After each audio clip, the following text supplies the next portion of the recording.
Who's the bigger copycat? The copycat or the copycat who copies something else off the first copycat? I'm Chris Wolvie, the wrestling vlog who always tells it like it is.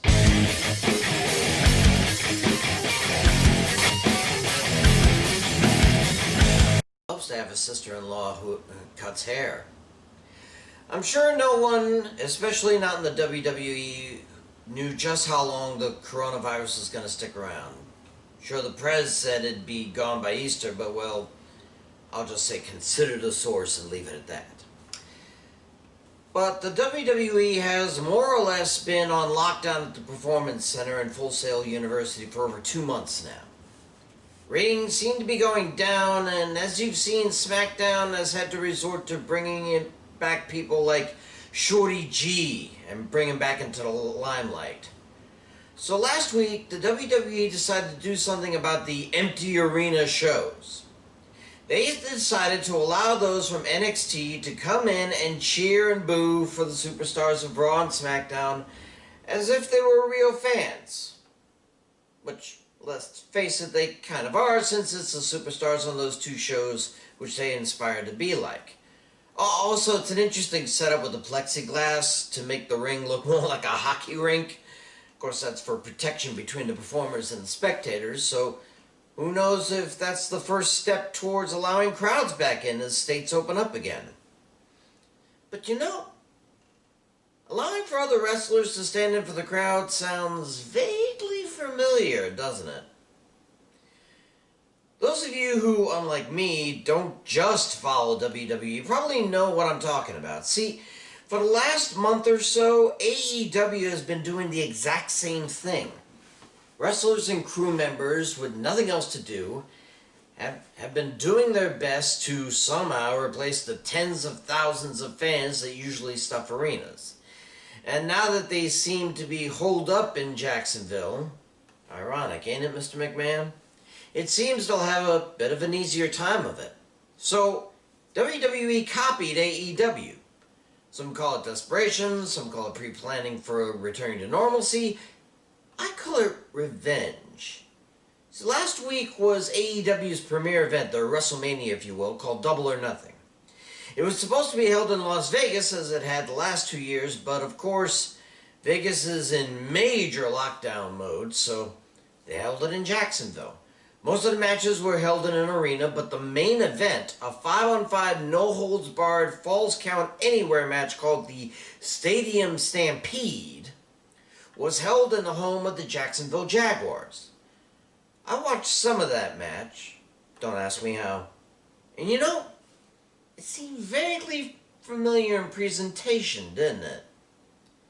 It seemed to follow a short film cleverly disguised as a wrestling match formula. I guess they had to because, well, Falls Counted Anywhere in the stadium, and it's hard to cover what is essentially 5 hardcore matches happening at the same time. So it was most likely taped in advance and edited in time for the TV event. Seems an awful lot like Money in the Bank's corporate ladder match a few weeks ago, right? Say what you will, but this kind of thing works, really. No one was talking about the WWE or Universal title matches at WrestleMania, or even the triple threat singles ladder match for the SmackDown tag titles, what I consider my favorite. A lot of people were talking about the Boneyard match between Undertaker and AJ Styles, which just so happened to be taped in advance and edited for broadcast. And a fair number of people also spoke of the hilarious Firefly Funhouse match between The Fiend and John Cena, which was obviously recorded earlier. And from the sound of William Regal on the last NXT, it almost seems like Adam Cole versus Velveteen Dream at TakeOver in Your House might follow the same format, given the special place that Regal wants the match to take place in, whatever that means. So, AEW copied WWE before WWE copied AEW. So, who's in the right here? Well, I mean, come on, this isn't exactly a new thing, right? Wrestling feds have always copied other feds' ideas in their own way. I mean, would WCW have ever thought of a World War III triple ring battle royal if Royal Rumble wasn't such a hit. And TNA tried that as well with the Gauntlet for the Gold.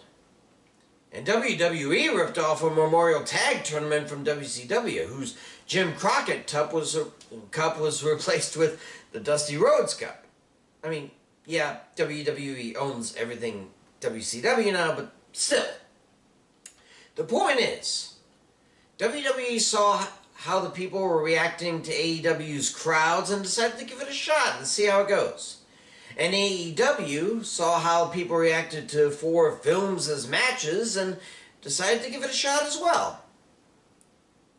I mean, hell, if Ben Burtt can lift the Wilhelm scream from someplace else and turn it into his signature form as a sound editor, why can't the feds learn from each other in this difficult time?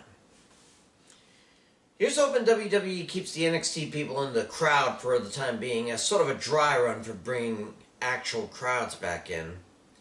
And we'll see if AEW's editing of similar matches improves. It wasn't too bad in the Stadium Stampede, but could use some improvement. I'm Chris Wolvie, the wrestling blogger who always tells it like it is. Stay safe, and I'll see you.